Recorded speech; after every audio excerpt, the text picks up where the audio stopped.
So, Yay! yeah, prayers definitely help. He will not be able to join us for dinner tonight, but everything is looking much better than what we had thought. So, thank you all for your prayers. Okay. I'll give you a Um, puppy update just because I'm so excited and so thrilled. We worked all yesterday on getting in and out of the truck calmly and riding around. And she passed through the vet office with flying colors and got her first round of shots and worked. So, cool. yeah, she's a rock star. We like those kind of pets. Amen. Yep. All right, let's get started. So, yesterday we left off with definitely confirming that Lister was involved in the CIA. So, we're going to start from there. Um, this is diving back into Costa Rica and their lack of any enforcement. The number of American agents stationed in Costa Rica exploded during the Contra years.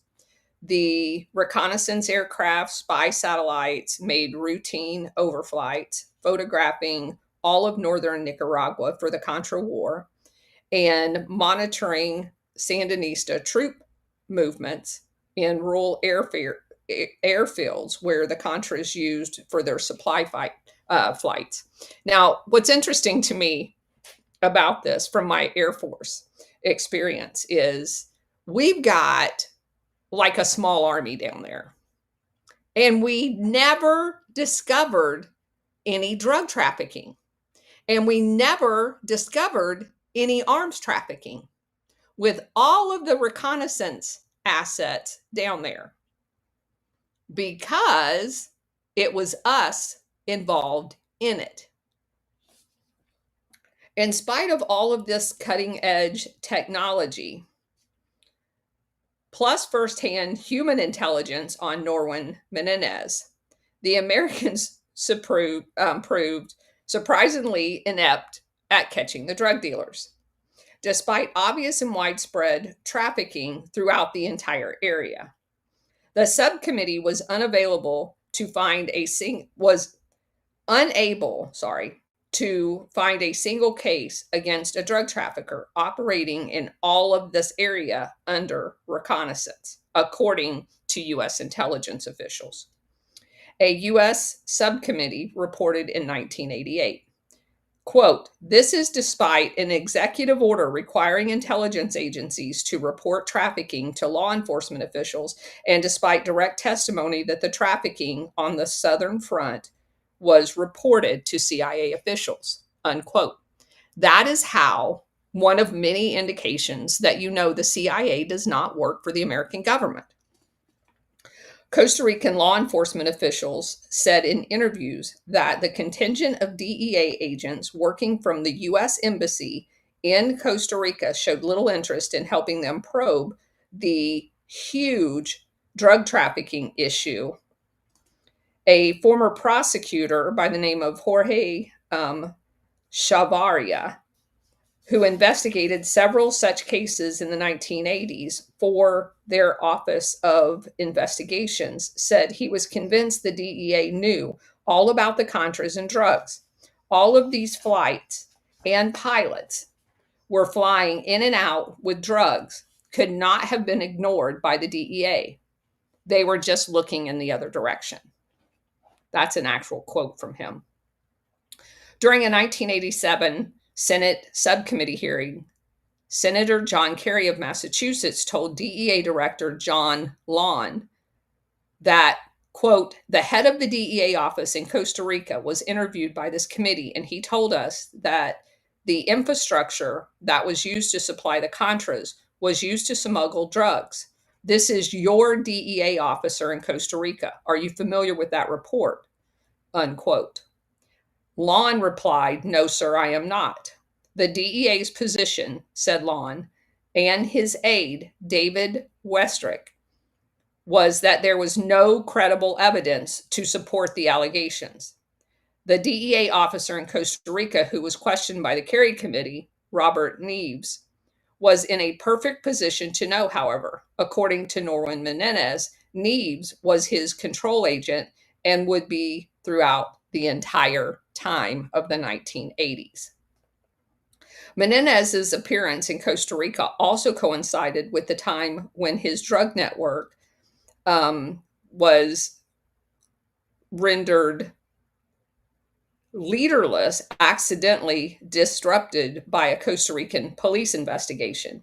In May of 1984, the Costa Rican Office of Investigations raided the San Jose home of Menendez's business partner, Trujillo and Sanchez, whom they suspected as moving hundreds of thousands of dollars worth of cocaine every month. According to newspaper reports, Sanchez's wife ran to the bathroom and tossed out a package out the window containing nearly a pound of cocaine. One former Costa Rican Contra official, Leonardo Zeledon Rodriguez, told UPI in 1986 that Sanchez was caught in Costa Rica with pillows full of cocaine. Trujillo is a brother in law of Adolfo Calero.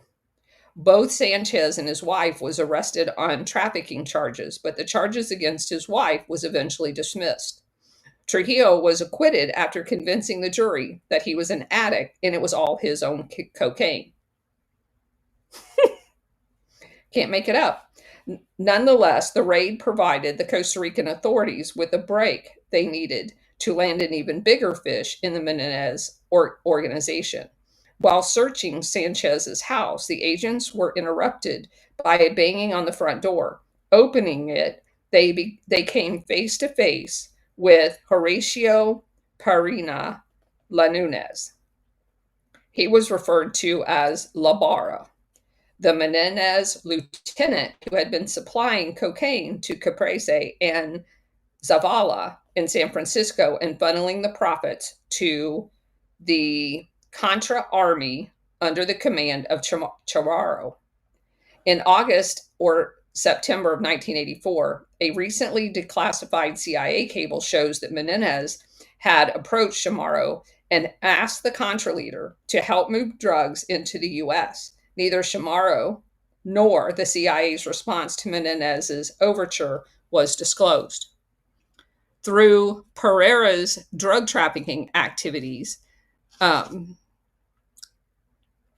although his drug activities had been known to both the FBI and U.S. Customs since 1982, those agencies apparently never bothered to inform the Costa Rican officials that they had a major dealer in their midst. According to Costa Rican paper, the Office of Investigation agents had no idea who Parina was the day he put in his unexpected guest appearance at Sanchez's house. Once they made his acquaintance, however, they were loath to let it end. In November of 1984, they placed wiretaps on his phone and two of his associates. They quickly learned that Pereira was one of the biggest narco traffickers to have operated in Costa Rica. The newspaper reported that the man behind nearly every major drug trafficking case in Costa Rica since 1981, with connections to Honduras, Colombia, San Andres, and the United States. As the Costa Rican investigation agents listened in on phone calls, they were stunned to find themselves eavesdropping on Costa Rican Contra commanders who were discussing cocaine shipments, drug labs, weapons deliveries, and international politics with cocaine dealers. Among those captured wiretaps was the FARN subcommander Chamorro, Ernesto Hidalgo Abunza, the chief logistics guy, and the personal assistant of the commander Chamorro, Guillermo Bolt, a CIA-trained Contra pilot who flew for Idan Pastora's ARDE Contra group, and Sebastian Gonzalez, the man in charge of the Panamanian logistics for the Contras.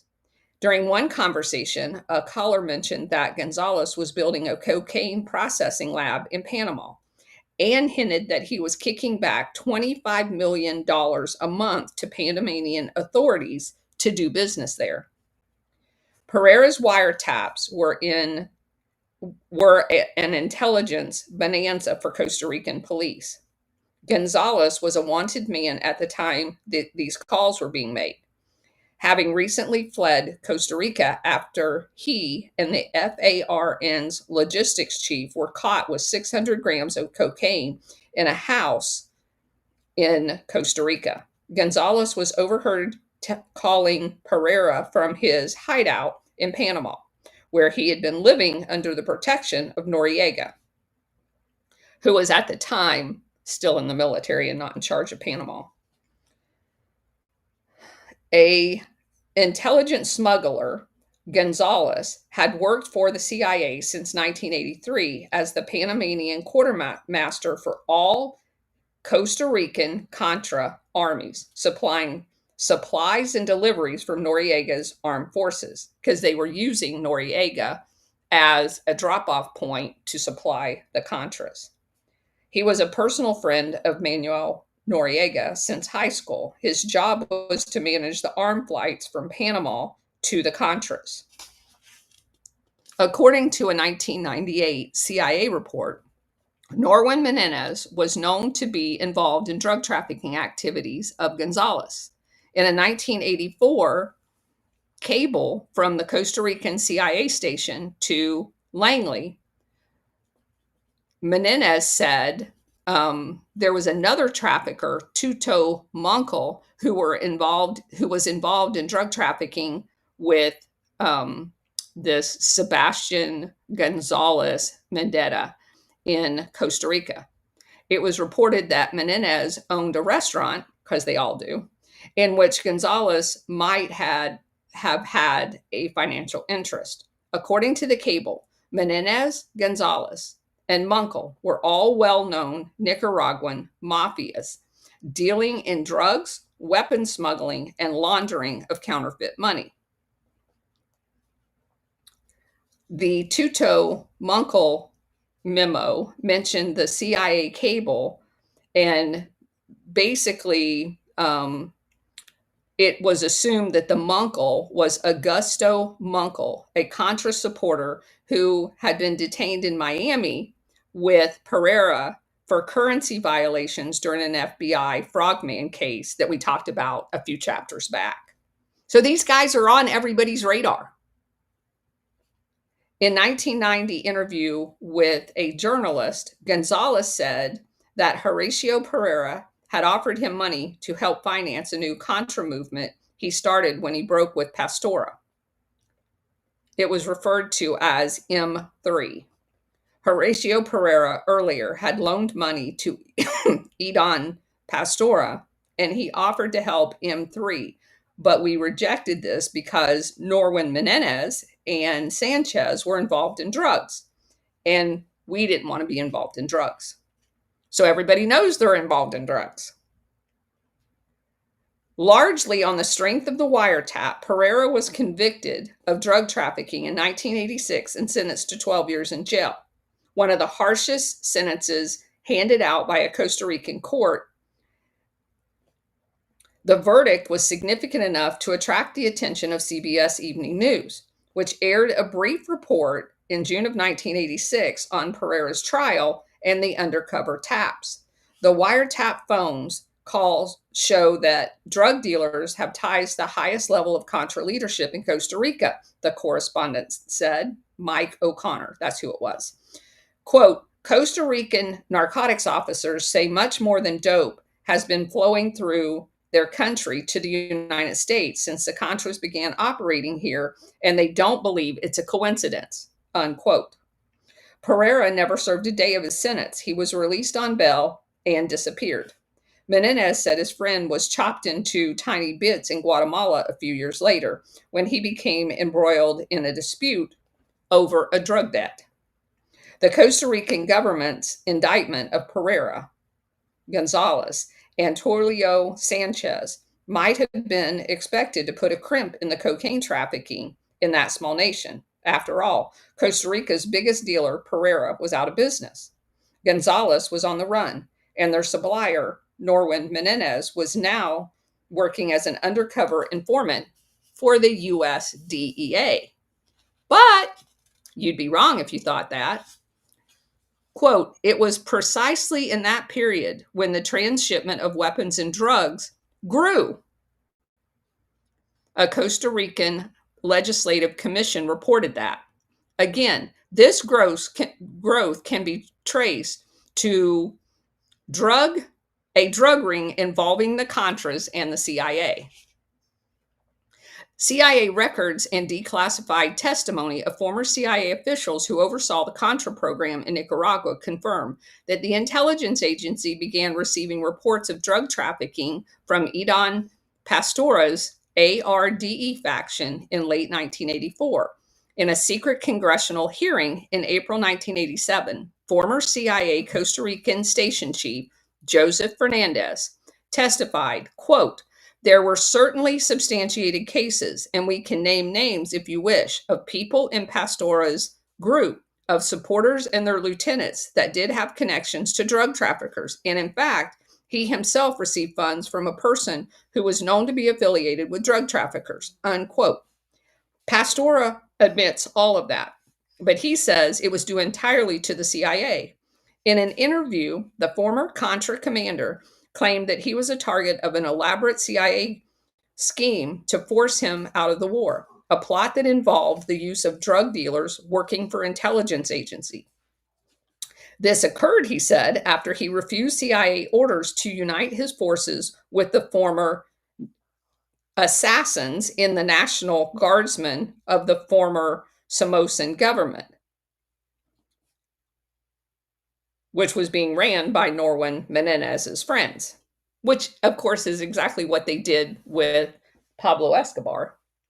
The problem for the agency, Pastora said, was that many of his fighters refused U.S. government help to desert him for the new Contra army the CIA was putting together, and they decided to fight on without the agency's assistance. The CIA had to get Pastora out of the way because it needed his veteran commanders and his men to run the new army because they were the best trained, not the assassins that had been trained as killers for Somoza. While it was tempting to dismiss his Pastora's theory as just a ramblings of an embittered asset, a considerable amount of documentation suggests he was right. At one time, the CIA admits, quote, the agency's relationship with Pastora was one of the biggest significant blocks with combining the Contra effort. But after enduring years of anti-FDN rhetoric and unpredictable behavior, Langley began distancing itself from him and in 1984 ordered its agents to have no contact with him under any circumstances unless it was done for the purpose of manipulating him towards their objectives. One CIA policy objective became to replace the uncontrollable Pastora with someone the CIA could control. They wanted to use Fernando Chamorro. To get rid of him, Pastora complained, the Nicaraguan CIA assets approached him with offers of financial assistance, which he desperately needed after the CIA funding was cut off in May of 1984. Pastora said he accepted their money and their supplies, not knowing that the men were drug traffickers. When it came time to dispose of him, Pastora said the CIA leaked the information that he was getting help from drug dealers, both to drain his support in the US and to make him the fall guy for the cocaine trafficking being done by the CIA's approved Contra armies, which was about to be exposed in the American press, which again is exactly what they did to Pablo Escobar. Former CIA station chief Fernandez disputed Pastora's claim. We attempted to diminish his influence by showing other political leaders that he was irresponsible and so forth. But never did we ever use narcotics or even the rumor of narcotics trafficking or anything like that as a means to that diminishment, Fernandez testified. But recently released CIA files show his testimony at best misleading. The CIA told everyone and his brother about it. Quote, the reporting tying Pastora and senior members of his group to drug smuggling operations in the US was disseminated by the CIA to a broad range of senior US government intelligence and law enforcement officials, unquote. That was written by the CIA IG. That move stands in vibrant contrast to the agency's modesty about what was happening and the drug dealing. Further evidence of the CIA's role can be found in the backgrounds of the men who set up the drug deals and eventually ruined Pastora. They had long standing ties to the CIA and Menendez, sometimes both of them. Two of them have since publicly admitted the CIA was aware of their drug dealing on behalf of Pastora's army and had, in fact, okayed it. Pastora first offer of assistance came from Agabian Cesar, the former social director of Menendez VIP nightclub in Managua. The CIA now admits that he was one of its snoops. The agency officers met occasionally with Cesar, usually in the US, to gather information and promote unity among the Contras. In March of 1984, Cesar and two other Contra officials who had close ties to the CIA's ARDE logistics chief, Adolfo Chamorro, and the Air Force commander, Marcos Awando, met with a major Colombian drug trafficker named George Morales at his office in Fort Lauderdale and asked him to contribute to Pastora's army. During our conversation, they told me that they were CIA agents. Two of them said they were Cesar and Eduardo were the CIA agents. Morales said in 1986 congressional testimony, quote, I knew that they belonged to the CIA, and I also knew that through several pilots who at the time worked for me and who had been directly involved in the operations of Contra aircraft.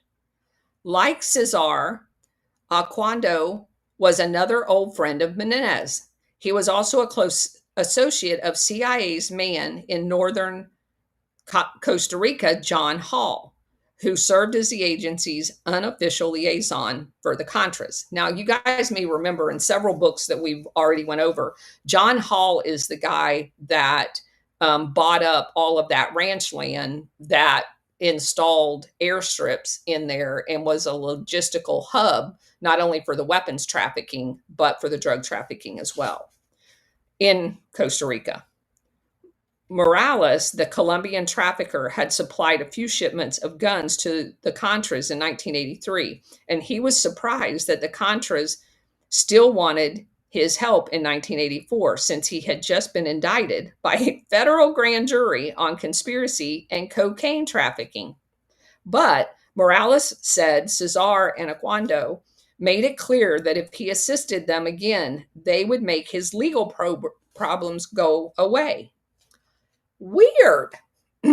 Cesar told me that he had plenty of friends in the CIA and that they can advise the superiors about the financial support and aircraft and training. And therefore, we will finally, eventually solve all my legal problems, which they did, Morales said.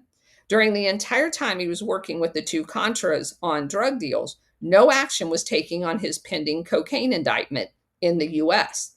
It was one postponement after another, Morales said. When he started talking to the U.S. Senate investigators about his Contra dealings 2 years later, however, the case got expedited and he got convicted. Morales later passed a DEA-administered lie detector test about his drug dealings with the Contras. Two of the pilots who flew with the Contra drug missions for him, confirmed Morales' story under oath with U.S. government witnesses. Morales and the pilots Carrasco and Gary Wayne Bensner said plane loads of weapons were flown to the ranch in northern Costa Rica, owned by CIA operative John Hall, whose cover was that Midwestern farmer managing some large plantation for rich gringos in Costa Rica. In reality, Hall's ranch was a training area and a hiding place for Contra soldiers. It was where the Legion of September 15 gathered before its raid on the Argentina radio station, which we read about several chapters back. After they dropped off arms, Morales and the pilot said large green duffel bags full of cocaine would be loaded onto their aircraft and flown back to the United States, usually to public airports at Opelika, Florida. Every one of the flights I made to Costa Rica, the cocaine was the Contras, not mine, Morales testified. I have no suppliers in Colombia. I don't need to go to Costa Rica, he said.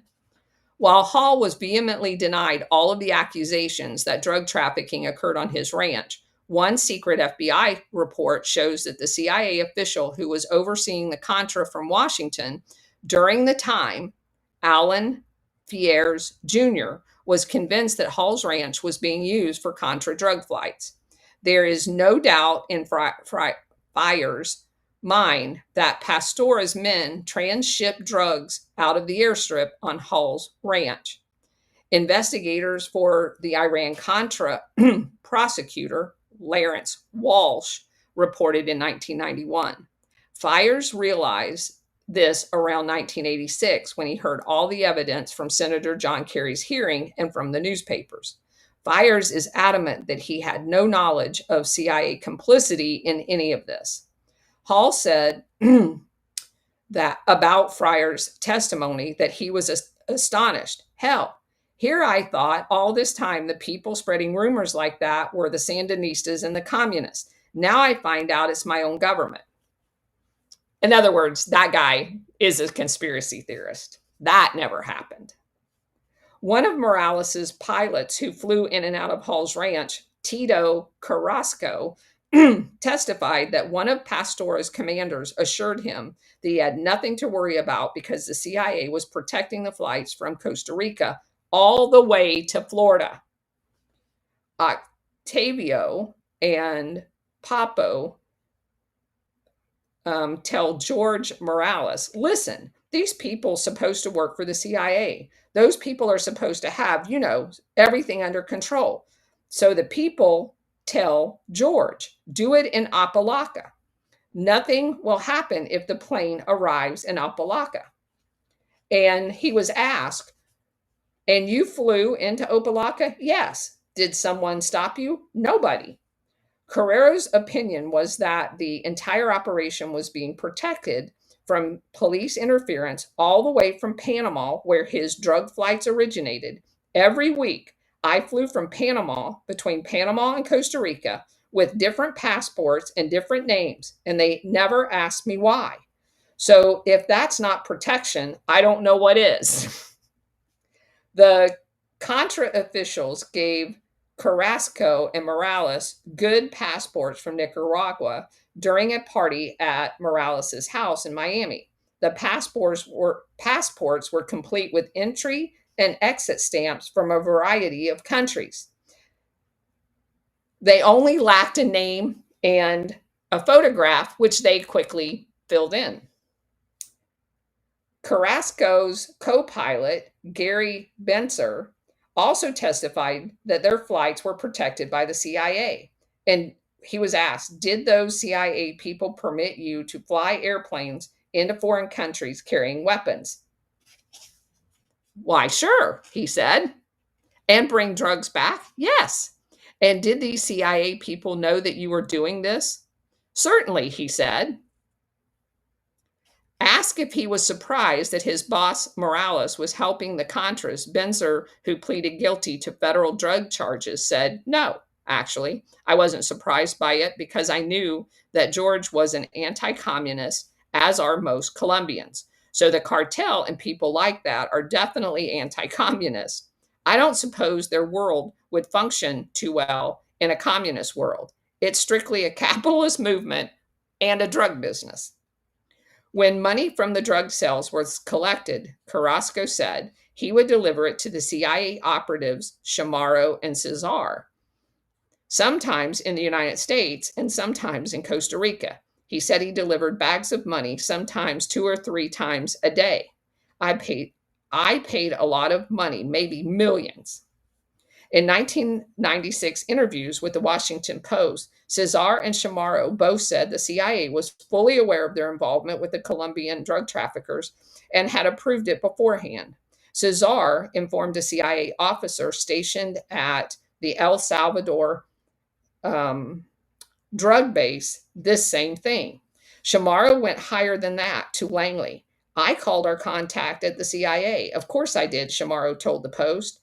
The truth is, we were still getting some CIA money under the table. They said Morales was fine. While the Post thoughtfully admitted the name of the CIA official who okayed the arrangement in an interview with Chamorro, he was identified as Alan Friars.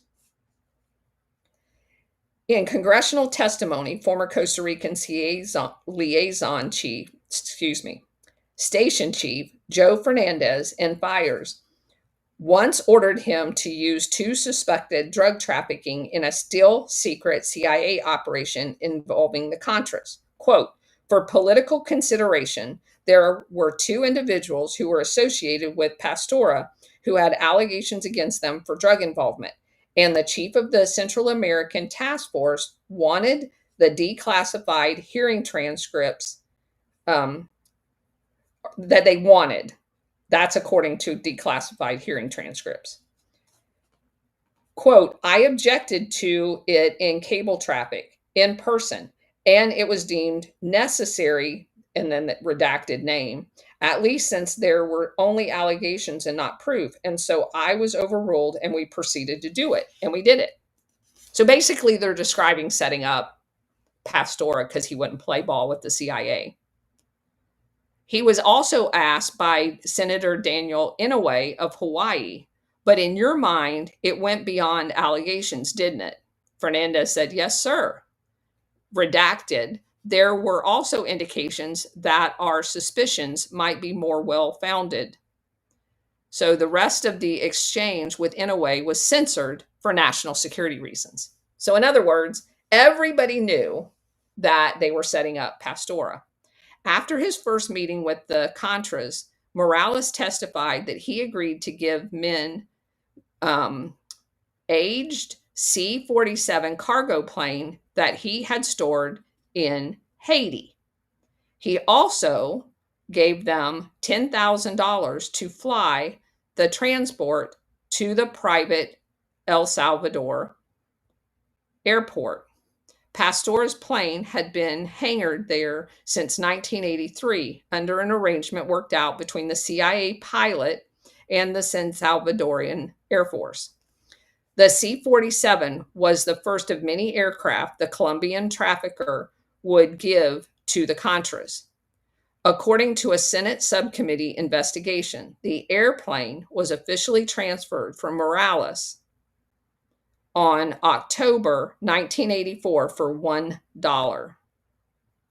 In 1987, investigative reporter Jonathan Kitney, whose books we've read, obtained the refueling receipts for the C-47 and reported that the plane was repeatedly piloted into and out of the El Salvador Air Base by Marcos Aguaido.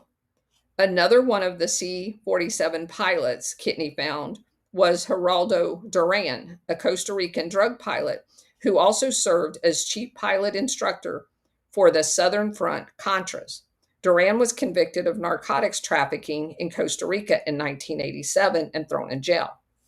Morales contends that his C-47 would continue on from El Salvador to Colombia, where it was reloaded with drugs before flying back to Florida, Kitney reported. This assertion is entirely plausible and even somewhat corroborated in Justice Department charges that Morales was importing cocaine at the time for the largest Colombian cartel. Morales told Congress that his old C 47 remained part of the Contras Air Force for years, which both Aguardo and congressional testimony confirmed. Chamorro gave the subcommittee a list of flights made by the C 47 to ferry arms into El Salvador and to Costa Rica.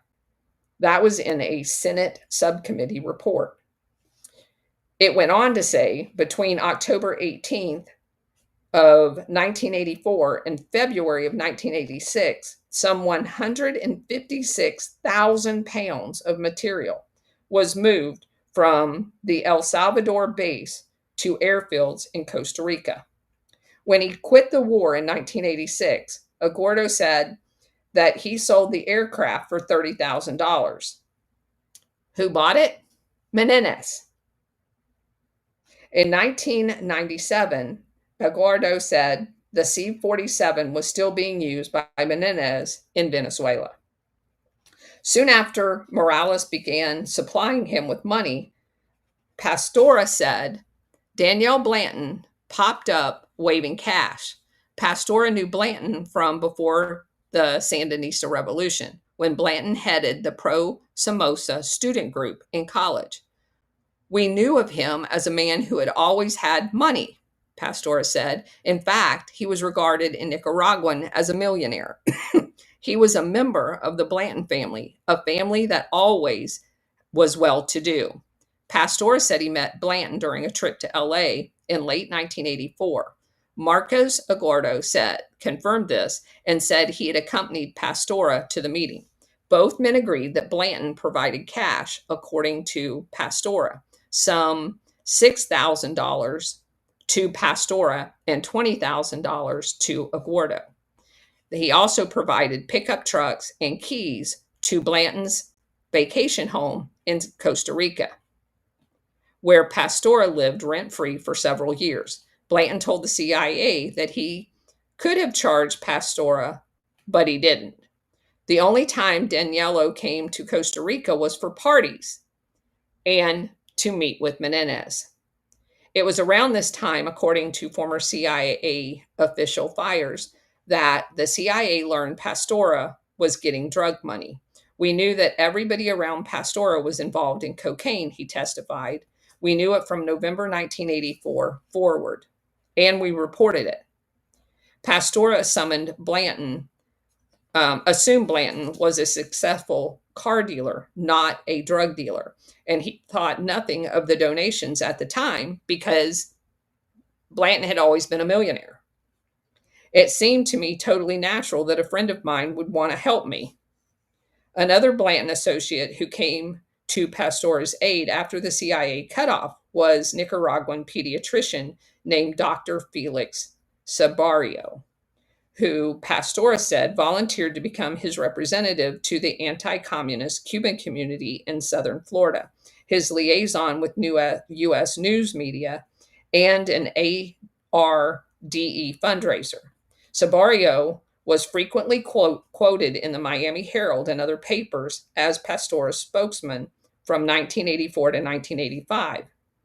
He was a close friend of Blanton from childhood and Pastora's former aide, Carol Prado. I also knew them from childhood. They were very rich people as well. I went to a party in Miami at Felix's house in Edon, and that's where I met Blanton. Sabario was also acquainted with Blanton's spooky associate, Ronald Lister. Lister told the CIA that he had traveled to Hialeah, Florida, sometime in 82 or 83 and met with the Contra members named Dr. Sabario in an effort to sell military supplies to the Contras. The military supply was commercially available equipment such as non-reflective paint, surveillance detection, blah, blah, blah. In 1992, court records show Sabario posted part of Shapita Blanton's bond after she was arrested on her drug trafficking charges in San Diego. The doctor did not return phone calls inquiring about his relationship with the trafficker or his wife. Blanton and Sabano both vanished from the ranks when it became clear that This is from Pastora. Blanton and Sabario vanished from my ranks when it became clear that I was not willing to march to the CIA's tune. Blanton's interest in helping ARDE always mystified him because I knew he had been with the FDN from the very first time that I met with him. Pastora's involvement with the Colombian trafficker Morales remained a secret until 1985 when two Associated Press reporters, i.e., CIA, began looking into the allegations of drug dealing and discovered the donations. Their source of information was a leak from the CIA. So that's just crazy. They said that the ARDE leader, Idan Pastora, used cocaine profits that particular year to buy $250,000 in arms shipment in a helicopter. The AP story also mentioned that Gonzalez's M3 group and the FDN were suspected of being involved in drugs as well, but offered no details about their drug trafficking. Robert Perry, one of the AP reporters who wrote the groundbreaking story, and his editors sat on the piece for weeks and edited it heavily, only to spike it at the last minute when it was accidentally transmitted over the AP's Spanish wire. His editors had rewrote the story once again, and all references to the alleged involvement of CIA operatives were deleted before it was released to the American public. Perry later discovered that the AP Washington bureau chief was having regular meetings with Lieutenant Colonel North, who was running the Contra Drugs for Weapons program. So, although he was cut off from his editors and ignored by most of the American media, the AP story kicked up a heated controversy in Washington and prompted Senator Kerry's staff to begin an investigation. As the evidence of Contra drug dealing piled up and suspicions mounted, CIA and State Department officials immediately pointed to Pastora as the only drug dealer for the Contras, citing him as an example of how ridiculous were accusations that the CIA would condone drug trafficking because Pastora's CIA support had been cut off. To this day, Eden Pastora remains the only Contra commander the U.S. has ever officially admitted was involved in the drug money. A few months after the AP story appeared, Pastora quit the Contra war and became a fisherman. The CIA-linked ARDE commander who got him involved with the Colombian trafficker, both Cesar and Chamorro, quickly joined forces with his remaining army at the behest of the CIA. Pastora's claim of a CIA plot becomes even more believable when one considers who the agency selected to replace him. Chamorro, his arch enemy, who had been getting cocaine money from Menendez's organization from the early 1980s. The former Costa Rican station chief, Fernandez, confirmed to Congress in 1987 that the CIA decided to diminish Pastora's influence and raise up the statue of Chamorro. What we needed to do was put Pastora aside and at the same time enhance the organization that we were supporting. Bastards. Why the CIA was so eager to promote such drug-tainted organizations is one of the most enduring mysteries of the Contra War. Independent counsel Lawrence Walls, in his memoirs of the Iran-Contra scandal, wrote that Chamorro was picked because he had been acceptable to the Contra leader Calero and responsive to CIA. The agency's choice demonstrates how contrived the official shock was over Pastora's involvement in drug dealings. Chamorro's Contras had far more links to drug traffickers than Pastora's accusations ever did. And those ties can be traced all the way back to the beginning of the Contra War. The leadership of the FARN had been dealing directly with the Frogman case in 1983, a fact the CIA had strived mightily to conceal from the American public. Moreover, the Chamorro was just as erratic and unstable a military commander as they accused Pastora of being, perhaps even more so, and far less effective in recruiting volunteers. Most of Chamorro's band were Cuban mercenaries, i.e., from Florida CIA group, and terrorists. Yeah, that's the same thing. And the CIA had scoured the Miami underworld to find them all. I don't know about that. These people were trained by the CIA to do exactly that. So I'm not sure how much effort was had put into that, because that's what they did. They called the Brigade 2506, like Felix Rodriguez, and they all jumped on board. But even when reports of the FARN drug dealing reached the highest levels in Washington, the U.S. government financial and material support for the organization never stopped. The money and the CIA assistance kept right on coming. The concern about Chamorro is that he drinks too much and may surround himself with people that are not in the war to fight, but really just to make money. That came from one of Lieutenant Colonel Oliver North's assistants, Robert Owen. He wrote that in a note to North in 1985. Owen was one of the CIA's top informants in Costa Rica. He listed 8 of Chamorro's associates as having past indiscretions.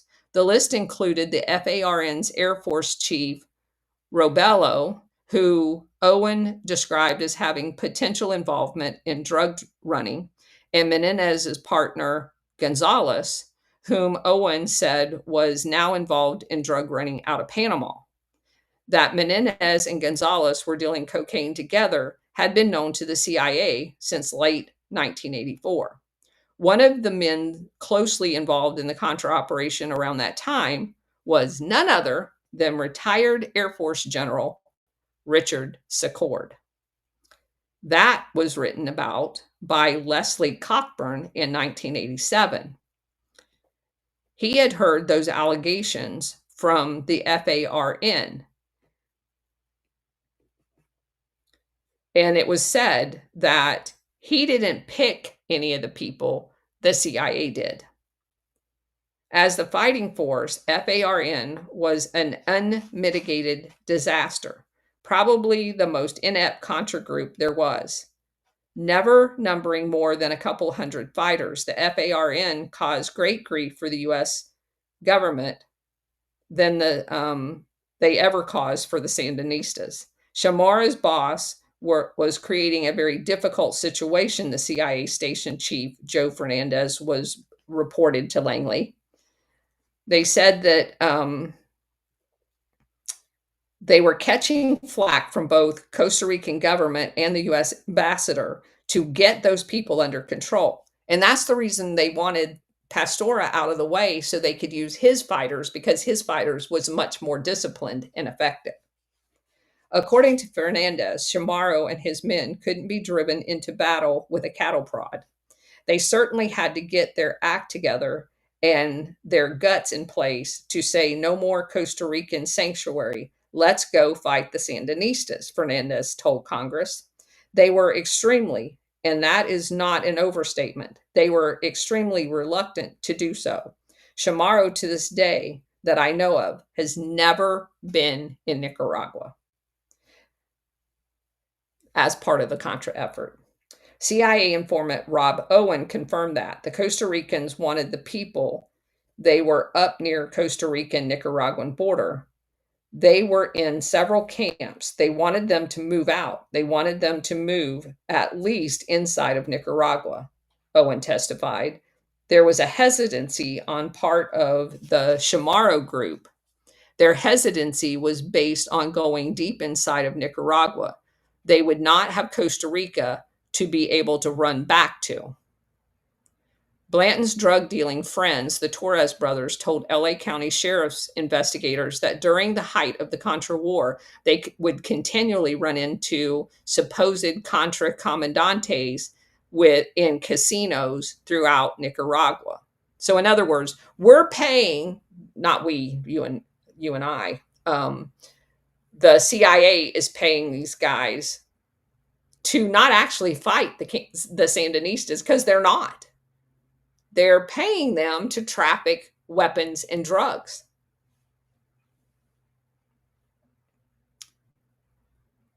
It says that some of them were still on the CIA's payroll at $7,000 a month.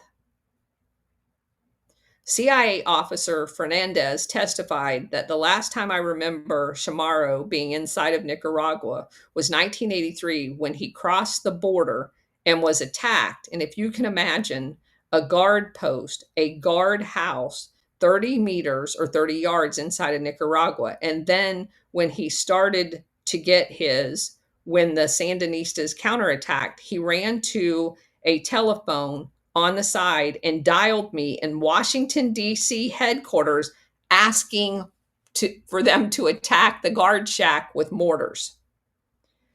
So help me God, Fernandez said. And I asked him, where the hell are you calling from? And he said, from the guard post at whatever location, it was redacted. We're under attack. You need to send arms immediately. And I just responded, you've got to be out of your mind. Fernandez went on to say this was no joke. He called our outside line. The lawmakers were apparently so amused by Fernando's story that none of them thought to ask why the CIA continued to train and finance these clowns. But Chamorro and company weren't the CIA's headache for long. Shortly after the FARN became the agency's anointed force in Costa Rica, the CIA was forced to give up its active role in the Contra project and left the mess it had created for someone else to clean up. When the Bolin Amendment went into effect in October 1984, the day-to-day control of the Contra project was passed to the Reagan White House and Lieutenant Colonel North at the National Security Council. As of the summer of 1984 came to an end, I felt like I was straddling a canyon, North wrote. On one side was resistance, always expanding, always needing more. On the other side, the CIA that was steadily withdrawing its support. And by the way, I don't think the CIA ever withdrew their support. They just, like they do all the time, they just morph it into another area. The CIA's blindness to the Contras drug trafficking was bad. It was nothing compared to what happened after North and his network of spooks and mercenaries took the wheel. Again, the mercenaries we know are under the control of the CIA as well. And there was no blindness to the drug trafficking. It was all part of it. Perhaps for the first time in history, the U.S. government became the business partners with cocaine traffickers, and Norwin Menezes' cocaine began arriving in the U.S. aboard military transport airplanes. And just so that you guys know, you can see I wrote the big word, nope. It's not the first time, and it wasn't the last time. The CIA has been involved in drug trafficking since the very beginning. If only Gary Webb knew what we knew. Oh my gosh. All right, that's it. We're now at chapter 12. I'm going to stop there for the day. Crazy, crazy, crazy stories. So, what happened to Bridget? Hopefully she got her leak fixed. I don't see her anywhere. I guess she had to go do something. Let's bring Ron up. Go ahead, SR71. She did message me that the plumber had finished their job and the plumber was leaving, so she should be back shortly. Okay. But other than that, you make a $29,999 profit on a plane. Come on. Yeah, that was basically given to him. And then on top of that, General Secord himself was an interesting character in this as well. He was also charged in this affair. However, his participation was vacated by the judge. Yep. Yeah, we'll get to more about him in some of the later chapters. He was knee deep in all of this. And that's why I say when people jump to defend all military, they are woefully uninformed because we have some very nefarious people in the ranks and in the retired ranks of the military. Yeah, go ahead, Ron. Is it Secord or Secord? Secord.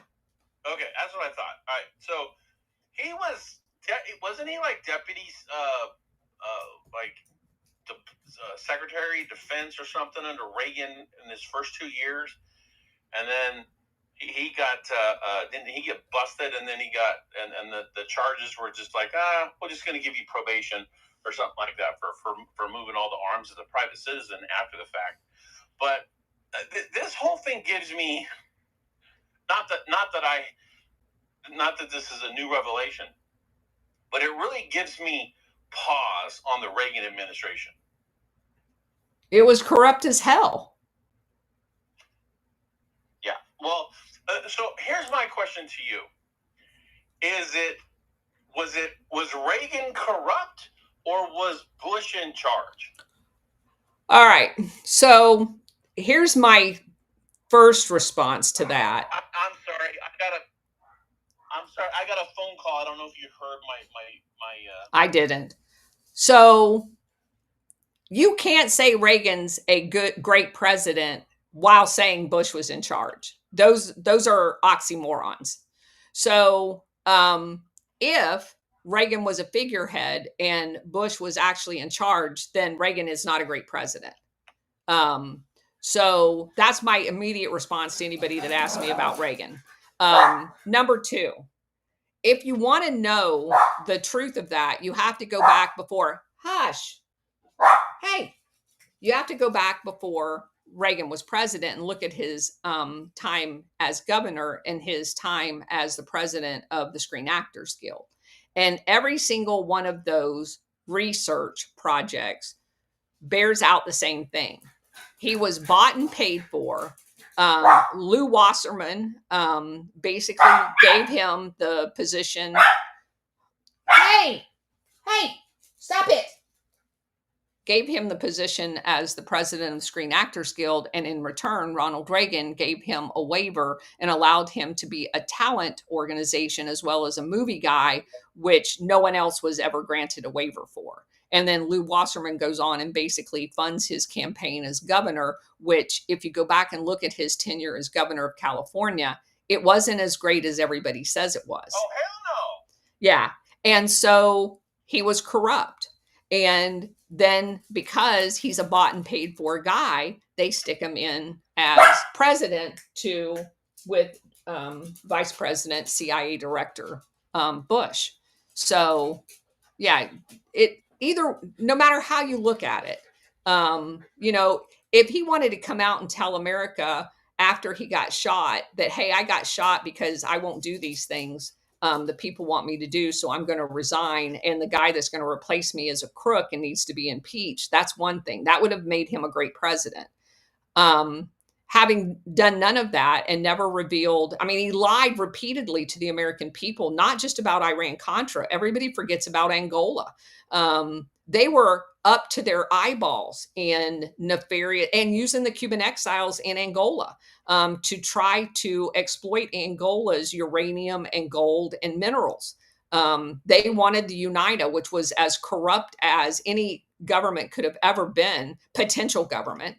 And that's who we backed because he was related to the guy that the CIA had installed in the Congo, which at the time was called Zaire. So yeah, they're all corrupt. Well, there's that, and then there's Grenada and Libya, and yes, and Grenada was another regime change in order to get the guy out that refused to go along with the exploitation of his people and his country. They wanted that as a drug and arms trafficking place as well, which is exactly what they used it for after we overthrew the government. I don't know. I mean, I've actually been having second thoughts about Reagan now for probably a good 10 years, and listening to this, it's like the concrete is solidifying even harder, if that's even possible. So anyway, I don't know if there's anybody else. I don't want to dominate. If there's anybody else who wants to say anything. All along, go ahead.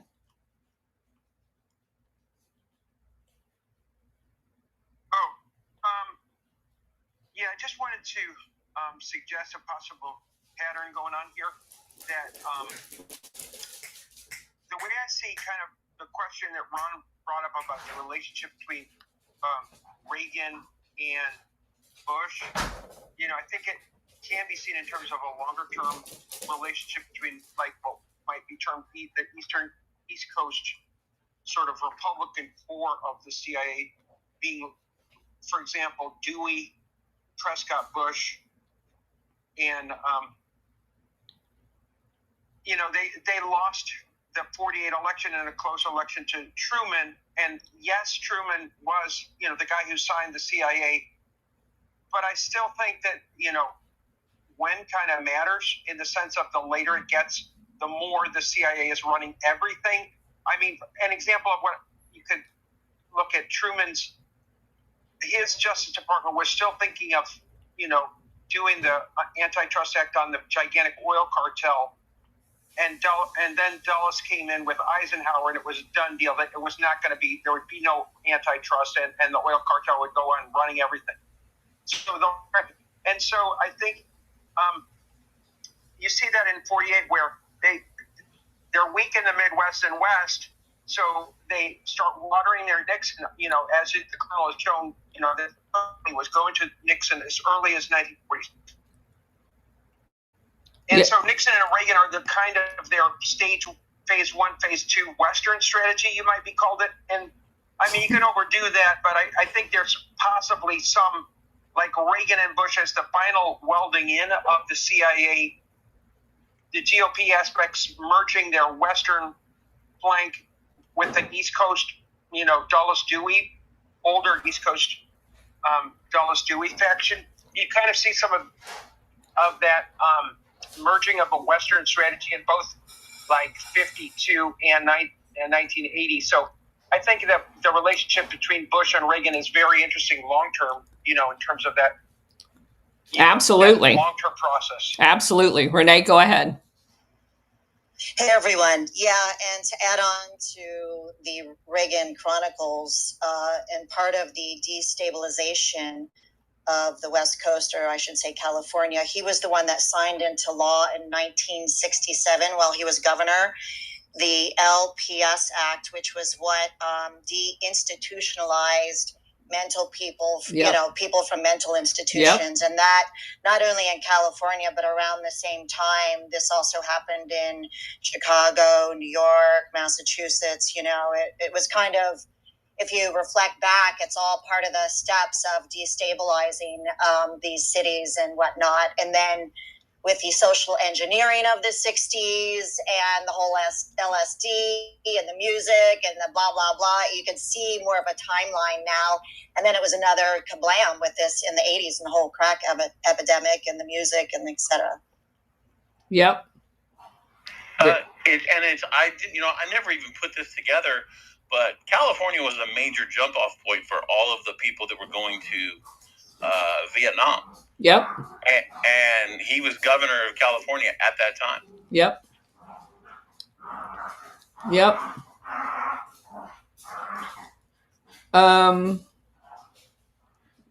All along, go ahead. Yeah, I think also a key kind of good old boy figure in Governor Reagan's, camp was Eval Younger, who is like one of the Burma boys with Richard Helms and whatnot, in World War II, goes back to that core good old boy, Hirsch, not Seymour Hirsch, but the more legitimate Hirsch in my view. What's his name? The other Hirsch calls the old boys from Burma, and because Yvel Younger was just so. I think that there's a lot of there that's yet to come out about him. I mean, he was so instrumental in the RFK assassination and the RFK assassination cover-up. I mean, literally, he was working hand in glove with Special Unit Senator, which is basically, the CIA running of the CIA. It's the CIA investigation of the CIA assassination of New York Senator Kennedy is what it was. Yeah. And he is, especially the new book by James W. Douglas shows that he was working hand in glove with that. And he's even has his people trying to change Dr. Thomas Noguchi, who's a world famous doctor. And yet his commentary about the RFK assassination never seems to spread. I guess it's just bad algorithm. What you're going to do? And he was involved in. He has people trying to change the wording of Thomas Noguchi in Special Unit Senator's, trial of Sirhan Sirhan, which an utter fiasco. And it's absolutely stunning that more of that trial is not released because. But you understand why it's not released as soon as you see it. It's just like, this is, devastating in literally the turning point of U.S. history in terms of the history of the Democratic Party, the history of the degree to which the CIA is running everything. And, but anyway, yeah, Yvel Younger's a Burma boy. It's very important to look at his long-term evolution with Governor Reagan, yeah. Along with Ed Misa, I might say, but anyway. Yeah. Anybody else? I just, speaking from a conservative presidential perspective, for a while there, I thought it was Reagan was the last conservative president we had, which now I'm not so sure. But looking back now, I feel like I have to go back to even Taft, or maybe even the 19th century, or the 20s, before we actually get a true conservative. Looking at, because we had FDR all through the 30s, and then Taft would have been Taft's, I think his grandson was a senator and would have run. But Eisenhower ran. Eisenhower was no conservative. In fact, he was the key rhino. He was the king rhino.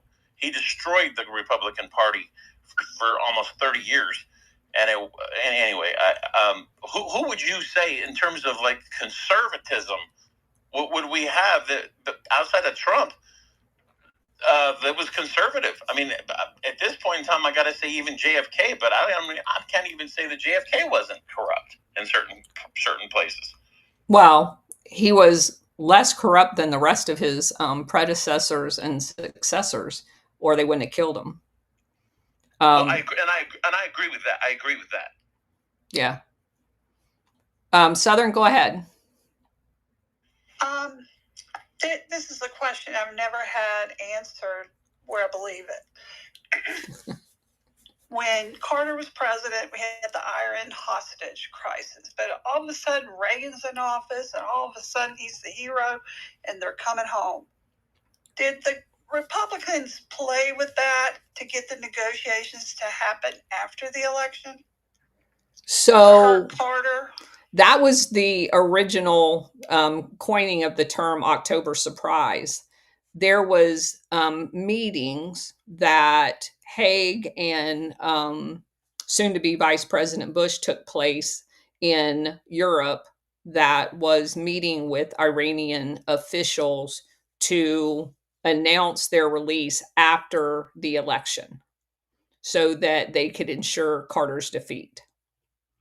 That's documented.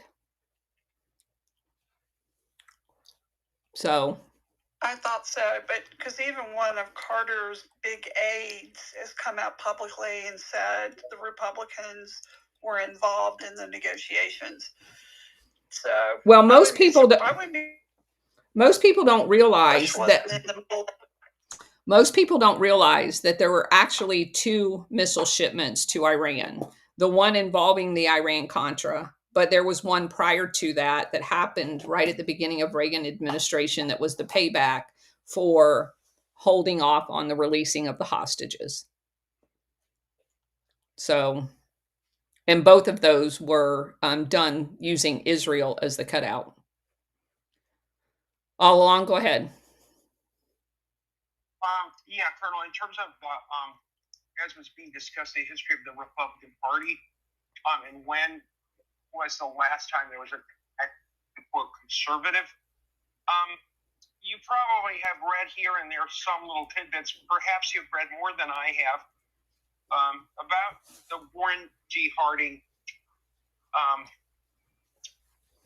presidency and how, you know, some believe that there was a conspiracy going on there to get Warren G. out, and that it involved a bipartisan, you know, coalition, as usually is going to happen when there's going to be a major switcheroo. And I just think that it's kind of critical to. I haven't read really enough about that, but I think it's a critical stage in U.S. political history. Okay, look what Woodrow Wilson, the scumbag, had just done.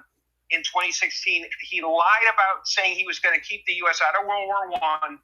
But look who he got working with him. I'm talking like the Baker Botson people, you know, the same Baker family of Houston that is going to be so important later on. These are, you know, this is the real core of bipartisan internationalist interventionist MFs, as it were, you know. And so I'm thinking that there may have been a contradiction there because we know that Woodrow kind of was involved in some oil scandals, but really, you know, what are both sides of those scandals? And did they,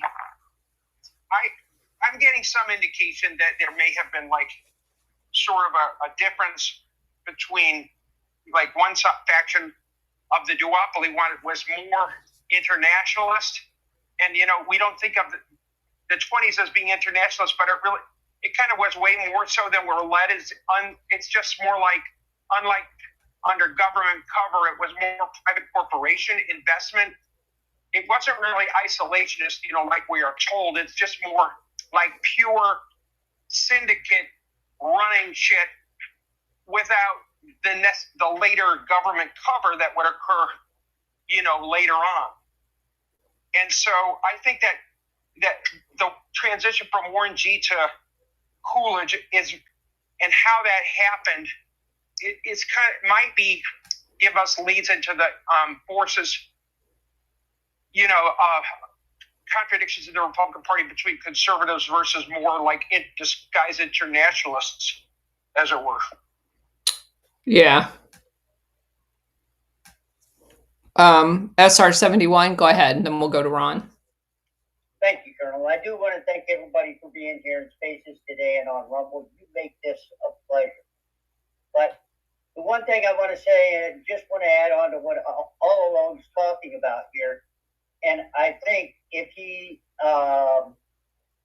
view or watch the Colonel and War Hamster and go through the secret societies and the families involved, you might get a better picture. Thank you. Sure. Ron, go ahead. Oh, yeah. Trust me, I've known War Hamster we and I've had hours of conversation. So this is kind of my I don't want to say wheelhouse, but it's certainly a strong point. You look at the conservative movement in the 20s. It wasn't really that conservative. I mean, Harding was probably the most conservative of the one between Coolidge and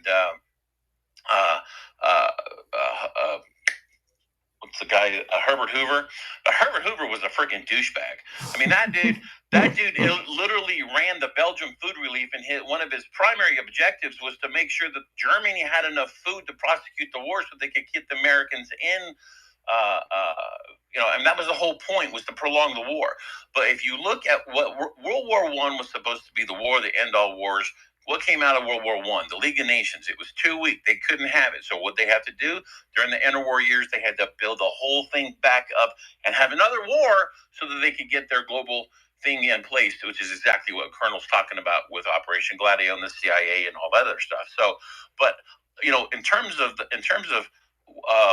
Woodrow Wilson, I'm so sad. I unwittingly destroyed my country. Bullshit. Spare me your freaking crocodile tears. You agreed to that shit before you even went into office. So I don't even want to hear that crap. And it's the same thing with the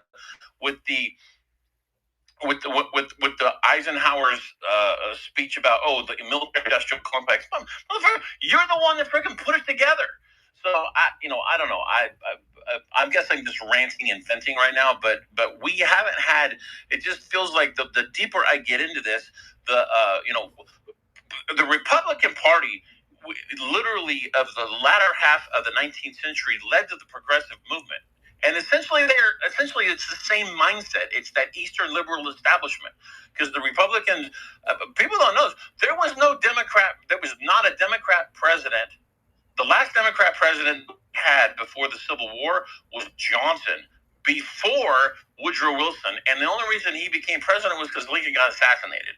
But the Republicans it was single party rule from the end of the Civil War through Reconstruction and the Gilded Age all the way up until the Progressive Era. And then the Democrats and whatnot, they laid the foundations for all the stuff that you were talking about all along with the CFR in 1919. If you guys have never ever read a book called Hidden History by Hidden History and by McGregor, and it's about the start of World War I and all about Hoover. And then there's another one called Prolonging the Agony. That was specifically about Hoover. Those will blow your mind. But all of the stuff that happened in the 20s with the Federal Reserve, the IRS, and we talked earlier, Colonel, I don't know if we haven't had this discussion since I asked you a long time ago about the 18th Amendment. Was it created to foster organized crime, to increase gun control and all this other things? I found out recently that the reason that the 18th Amendment was put in place was because, there's probably two things are true at the same time, but it was because that was right about the time when the automobile industry was really starting to get ramped up, and Rockefeller wanted all of the engines to be running on gas because you own Standard Oil. So they had to outlaw alcohol so that they couldn't use alcohol to propel automobiles. And then once they had established that, then they repealed the 18th Amendment. So, but they got the ancillary benefit was all of the organized crime. Yeah. Travis. Sorry for the rant. That's okay. Travis, go ahead. I just wanted to clarify the facts about the Iranian hostage situation. Reagan had nothing to do with it. Carter's last two official acts while leaving the White House were, one, signing an ultimatum to Khomeini stating that he had 24 hours to release the hostages unharmed, or Tehran would be erased from history, end quote. Two, issue orders to my unit, sealed orders that weren't open until we were over Iranian airspace, to shoot everything, not us, end quote. Okay. Then Carter left the presidency. Him, his entire staff, Reagan staff, totally kept their mouths shut so that Reagan could come in as a heroic president. That's all. So, I know this because I was on the plane with my parachute. That's okay, Travis. I appreciate. Not classified. I appreciate what you knew about that operation, but it doesn't negate the fact that Vice President Bush and Alexander Haig did meet with Iranian officials to bribe them to hold on to the hostages. And it was unbeknownst to Carter that any of those communications occurred. And it's well documented those meetings happened. Lone Traveler, go ahead. Yeah, thank you, Colonel. I really don't think in America we have Democrats or Republicans. They are basically was put out there by one boss to put a show on the American people. So, I mean, you know, in the Congress, you can hear them debate this and that. And what they are doing, basically, they have the same goal.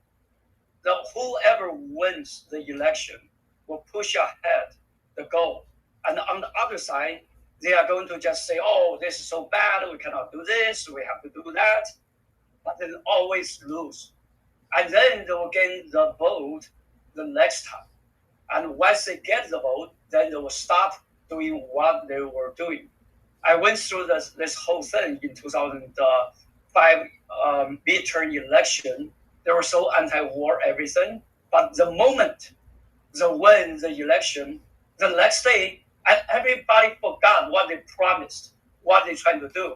I was like hardcore, you know, come here in this country, you know, for 10 years, finally get into the politics. And finally, I was, you know, working for the Democrats and trying to get the voter registration, all that. I'm working extremely hard, try to get the war stopped. The moment they win, and it's like nothing happened. Everybody forgot. I went to the radio talk show host, their website, and just said, hey, you guys, we win. Let's do this, do that. You know what? Nobody replied. 2 days later, they kicked me out. And just from that point on, I told myself, I will never, ever vote in this country until they fix the system. So until people in this country understand both parties controlled by the same boss, and we have to stand up, have our own party, just like Ron Paul, what they are doing. Until that happens, we're not going to win anything. So I will just land it here. Thank you. Okay, thanks. Southern, go ahead.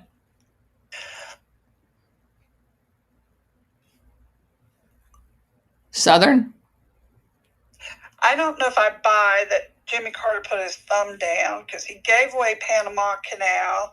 He cut our defense spending right when he came in, but he increased it later. He's a service to humanity. He's not a president or commander-in-chief. Jimmy Carter did not give the Panama Canal away.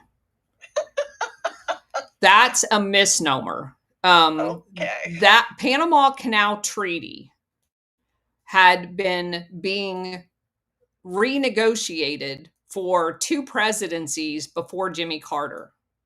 The negotiation team that had been put together finalized the treaty. So the original Panama Canal Treaty was never signed. Marta cruising the coast. Was never signed by Panama.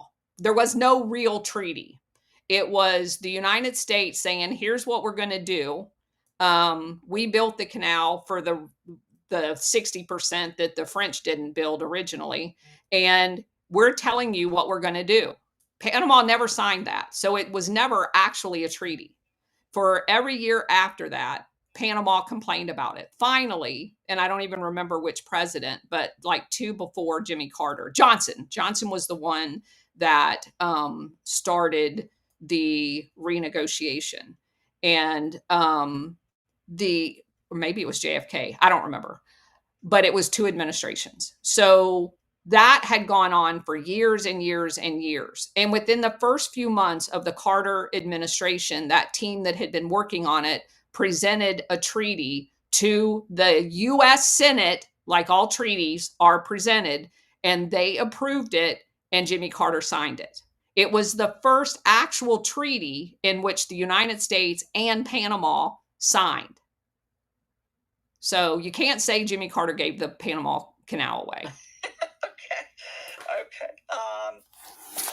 But going back to Bush, I think it was strategic to bring him in as vice president because he's not like camera friendly.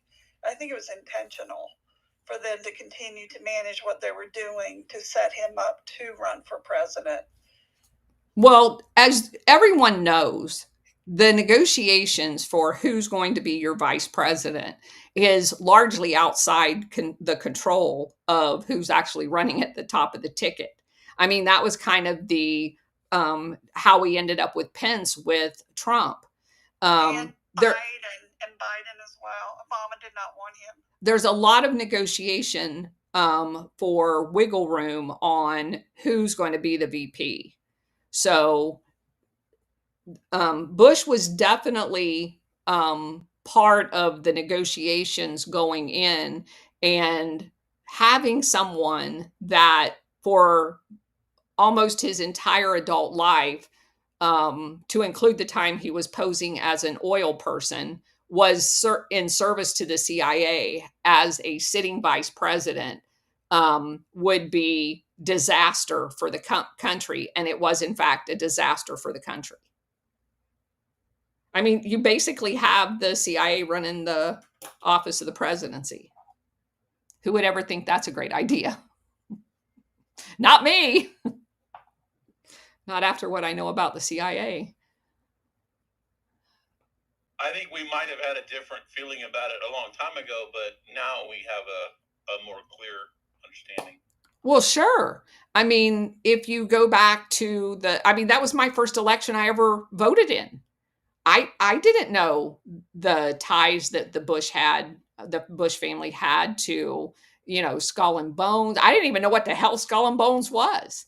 So in the past, where you have limited information fed to you by what they refer to as the mainstream media, which is basically CIA mouthpiece, we've been voting blindly for a very, very long time. That stopped with the invention of the internet and social media. There's more information out there than you could ever wrap your head around now. So it becomes more difficult for them to fool us. SR, go ahead. Thank you, Colonel. I just want to tag on to something that Ron said. I think what makes it much harder for the American public, I know it was specifically for myself while I was in the military, you're not thinking about these things. You're not thinking about politics. You're not thinking about any of this. And of course, it wasn't until I hooked up with the Colonel and other people. I'm 69 years old, and it's taken me this long to come around. So when you stop and think about what the public knows, when it knows it, why it knows it, when they get involved, they're not going to get involved until their later years. That's the way I see it. And I think that's our biggest problem. Thank you, Colonel. You're welcome. I do think that's changing, though, with social media. If I look at the younger people in my community, even my kids, they're much more involved in things. And it's like I told you, my daughter that's like the least involved in any of this was my youngest daughter that's a school teacher.